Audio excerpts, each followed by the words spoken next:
So ayun mga bossing, what's up sa inyo? So for today's video mga bossing, tara mag-change oil ng ating motor na si Boring. So ayun mga bossing, let's go! So ngayon mga bossing, i-drain naman natin ngayon yung kanyang oil. So ang kailangan natin, ayan, 12mm, kahit sakit man yan or liabe, pwede na yan, basta 12. And then oil drain pan, lagayan ng used oil mga bossing. So ayan, itutok lang na natin yan dyan. And then i-drain na natin yung motor natin mga bossing gamit itong 12mm na socket wrench. So let's go mga bossing.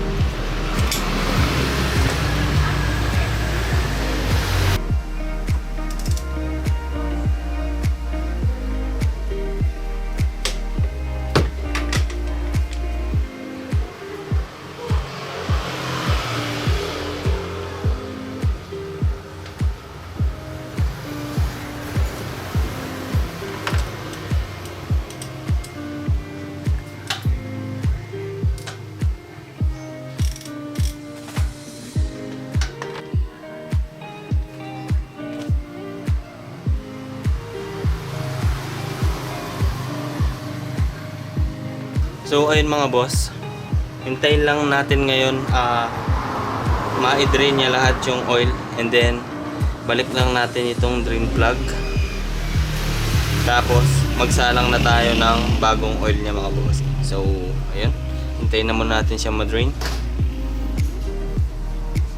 At ayun mga boss, pwede na natin siyang, or pwede na natin ibalik itong kanyang drain bolt kasi na-drain naman na lahat yung kanyang oil. Balik na natin mga bossing.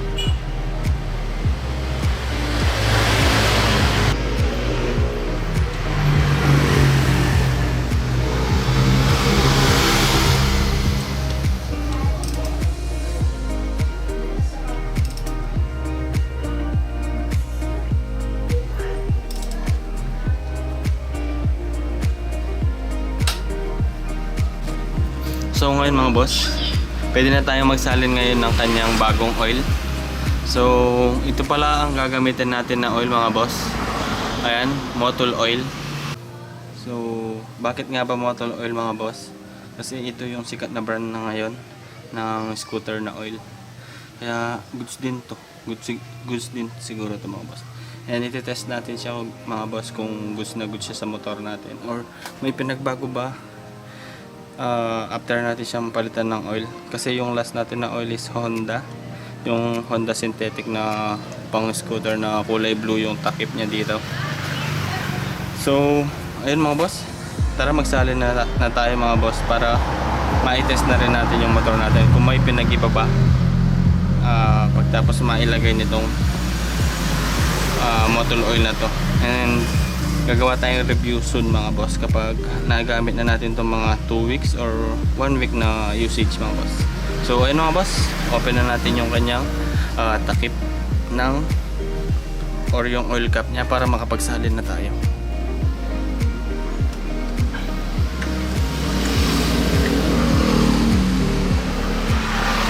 Ayan yung oil cap niya mga boss.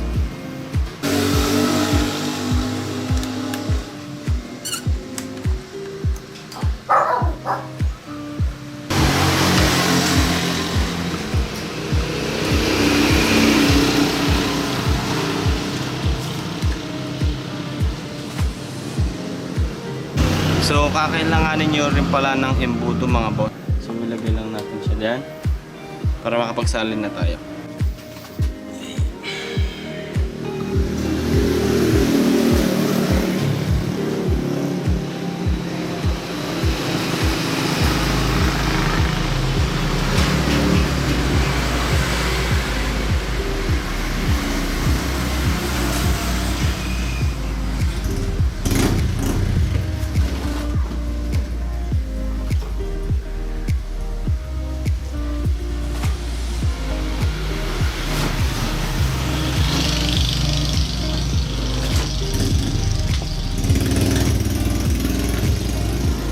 mga boss, ang ititira natin na oil dito is 200 ml.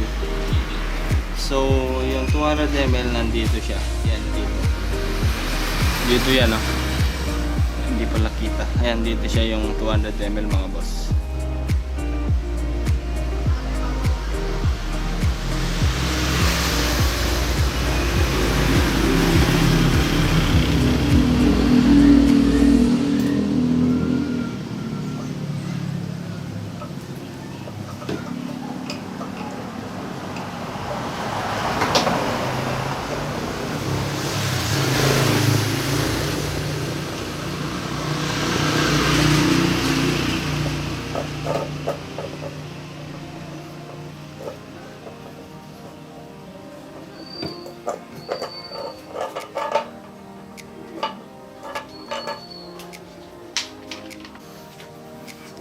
So tapos na natin siya masalinan mga boss. Kaya ang gawin natin ngayon mga boss, okay na, takpan na natin yung kanyang engine mga boss, or yung kanyang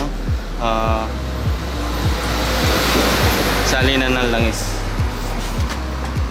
Yan, takpan natin to gamit itong oil cap mga boss.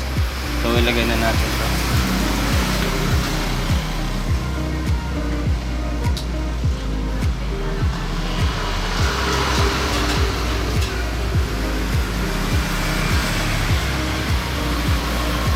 Make sure na mahigpit yun mga boss, ha. Baka biglang kumulas sa biyahe. So ayun mga boss, after natin palang ma-change oil, ang gawin natin, tanggalin natin yung ito. Tanggalin natin tong oil change sa kanyang panel. Ayan siya. Kita ba siya mga boss? Ayan. Yung oil change niya sa panel. Tanggalin natin yan mga boss. So, ang gawin natin mga boss, off muna yung key. And then, long press natin itong kanyang set. Yung set niya. So, ayan, long press. And then, i-open natin yung ignition niya.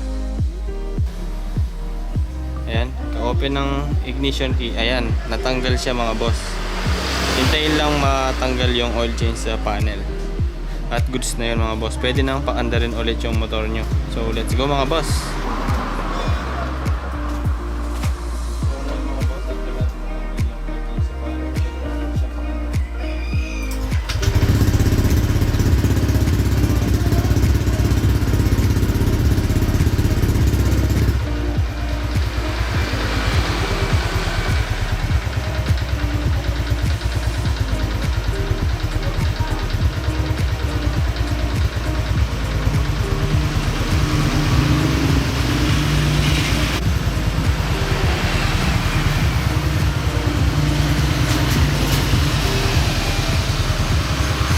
So painitin lang natin siyang mga boss, nasa 5 minutes ganun or 3 minutes lang, at all goods na mga bossing. I-test drive na natin siya ngayon.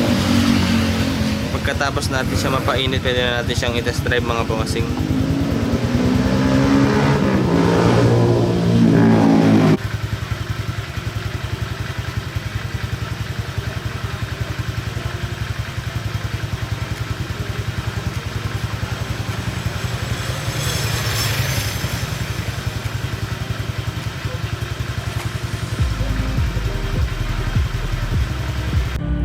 Mga boss, ayun na, i-test drive na natin siya mga boss.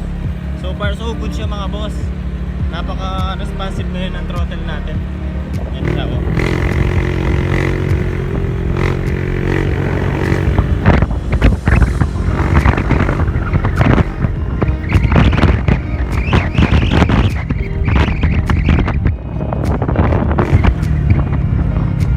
So ayun mga boss, dahil na-change oil na natin itong motor natin.